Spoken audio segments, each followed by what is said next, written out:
खबरों को विस्तार से देखने का वक्त तो चला है। तो दिल्ली एनसीआर में भूकंप के तेज झटके महसूस किए गए। भूकंप के तेज झटकों से लोग सहम गए हैं।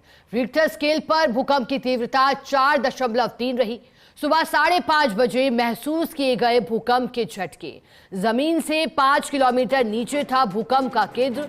नई दिल्ली के करीब था भूकंप का केंद्र।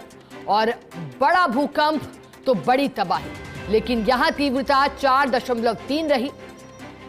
लोगों ने बताया कि जब नींदों में थे ऐसा कंपन महसूस हुआ मानो कोई ट्रेन पास से होकर गुजरी हो, और लोग सहमकर अपने घरों से बाहर निकले, एक दूसरे के हालचाल जाने, फोन घुमाया, सोशल मीडिया चलाया और इस बात की खबर एक दूसरे तक पहुंचाते रहे कि आज सुबह राजधानी दिल्ली में भूकंप के झटके महसूस किए गए हैं। लेकिन भूकंप की तीव्रता का क्या असर होता है, चलिए एक बार प्रकाश उस पर भी डालते हैं।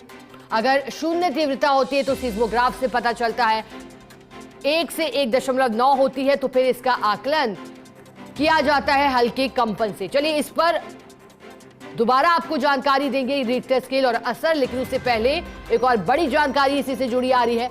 दिल्ली एनसीआर में भूकंप के तेज झटके, यूपी हरियाणा में भी महसूस किए गए हैं भूकंप के झटके। मुरादाबाद, सहारनपुर में भी भूकंप के झटके महसूस किए गए हैं। अलवर, मथुरा और आगरा में भी झटके महसूस किए हैं। दिल्ली पुलिस ने हेल्पलाइन नंबर जारी किए हैं। मदद के लिए 112 नंबर डायल करें। अब बात हम कर रहे थे रिक्टर स्केल और असर की, क्योंकि जितना रिक्टर स्केल ज्यादा होगा भूकंप का असर उतना ही ज्यादा होगा। अगर ये भूकंप 0 से लेकर 1.9 रिक्टर स्केल तक का होता है तो फिर इसका आकलन सीस्मोग्राफ से ही पता चलता है। सीस्मोग्राफ अर्थात भूकंप के आकलन के लिए जो यंत्र होते हैं उसे कहा जाता है। अगर यही तीव्रता 2 से 2.9 की रहती है तो हल्का कंपन महसूस होता है।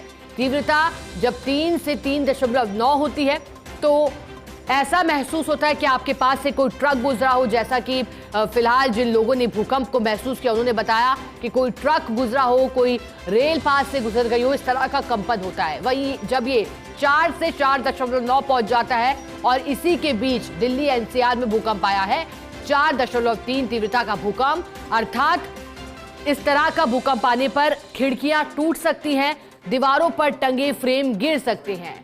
और इतना ही नहीं, जो घर में इंडोर वस्तुएं होती हैं वो हिलती हुई प्रतीत होती हैं। और तीव्रता भूकंप की 4.3 थी, अर्थात लोगों ने इस भूकंप को महसूस किया है।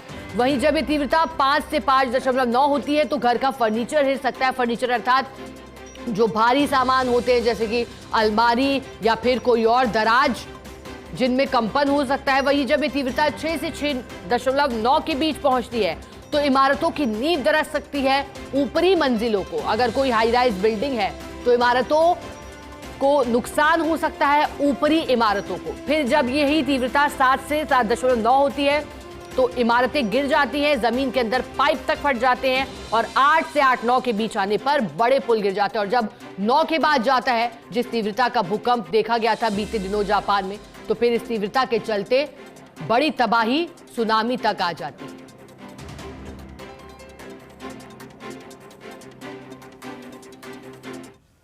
भैया बहुत तगड़ा झटका था। हमें ऐसा लगा जैसे ट्रेन चल रही हो ना, धरती ऐसे हिल रही बहुत तेज, धड़ाधड़ धड़ाधड़, मतलब कि जैसे कुछ धरती फटने वाली है। बहुत तगड़ा झटका था। इससे पहले इतना तगड़ा झटका महसूस किया गया कभी आपने? ऐसा कभी नहीं हुआ, आज पहली बार ऐसी 4:30 5:30 बजे करीब की बात है। डर काफ़ी हॉरेबल था और वो काफ़ी देर तक झटके आने। अभी मैं सोते हुए एकदम से उठा, एकदम बाहर की तरफ भागा और देखा बहुत तेज झटका खा रहा है। आज से पहले कभी इतना महसूस नहीं, कभी महसूस ही नहीं हुआ। एकदम से लगा कि पता नहीं क्या हो गया, एकदम सोते आँख खुल गई। बहुत तेज झटका महसूस हुआ। अभी दूध लेने गए थे तो उस कुर्सी में बैठे हुए थे, पूरी तरीके से हिली थी कुर्सियाँ और एकदम झटके से खड़े भी हुए हम लोग, लेकिन था बहुत कम टाइम का। लेकिन पहली बार इतना तेज झटका महसूस हुआ आप लोगों को? बिल्कुल हुआ, तो पहली बार हुआ है, इसमें कोई दो राय नहीं है। बहुत ज़्यादा तेज झटका था और कुर्सियाँ बिल्कुल हिल गई थी। अभी सर 5-10 मिनट पहले होते एकदम से झटका लगा, एकदम से मतलब छोटा भी नॉर्मल भी नहीं था, मतलब ऐसा लगा कि हाँ कि जमीन से हिल गए थे, मतलब ये काउंटर वाउंटर सब हिल रहा था, ये एकदम 2 सेकंड का होगा एकदम से। ये हमारे सामने कस्टमर भी खड़े थे, वो भी लेडीज वगैरह वो भी चिल्लाने लगी थी कि हमको तो ऐसा लगा कि पीछे कहीं गाड़ी वाड़ी कुछ टकरा नहीं गई हो। तब जब 2-3 लोगों ने पूछा भी तब फिर हमको भी ऐसा लगा कि हाँ कि कुछ झटका लगा है, कि भूकंप से आया है कुछ। सुबह आए थे, अभी 5:45 बजे काफी तेज झटके थे। हम सोते सोते उठे और हम भागने लगे नीचे की तरफ, तो फिर झटके आए थे। भूकंप के तेज झटके, भूकंप पर प्रधानमंत्री नरेंद्र मोदी का एक्स पर पोस्ट। दिल्ली और आसपास के इलाकों में भूकंप के झटके महसूस किए गए। सभी लोग सुरक्षा और सावधानियों का पालन करें तथा संभावित झटकों के प्रति सतर्क रहें। अधिकारियों की स्थिति पर कड़ी नजर है। तो दिल्ली एनसीआर में धरती कांपी है और इस पर देश के प्रधानमंत्री ने पोस्ट किया है। प्रधानमंत्री ने पोस्ट कर भूकंप को लेकर के लोगों को सावधानी बरतने की अपील की है। उन्होंने कहा है कि अधिकारियों की स्थिति पर कड़ी नजर है, अधिकारी अलर्ट है, मुस्तैद है तथा संभावित झटकों के प्रति सतर्क रहें। अर्थात चूंकि दिल्ली एनसीआर में भूकंप